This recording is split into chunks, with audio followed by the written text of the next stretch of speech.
সরকারের জন্ম হয়েছে ঐক্যের মাঝখানে, ঐক্যর দ্বারা এটা সৃষ্টি। ওই দিনের পুরো অনুভূতিটাই ছিল একতার অনুভূতি।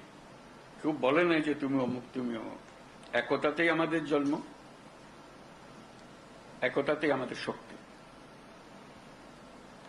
যে লক্ষ্য নিয়ে, যে উদ্দেশ্য নিয়ে এই সরকার প্রতিষ্ঠিত হয়েছে, সেই সরকার রিজুবিনেটেড হয়।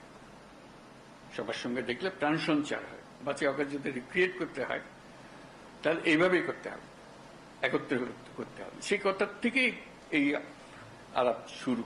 যদি সর্বসম্মতিক্রমে আমরা এর থেকে একটা দেশের সামনে আসতে পারি, দেশের জন্য ভালো, আন্তর্জাতিকভাবে অনেক ভালো। সবাই দেখবে যে এই জাতিকে বহু ঠোকরা ঠুকরি হয়েছে, তো নড়ে না, স্থির হয়ে আছে, শক্ত হয়ে আছে।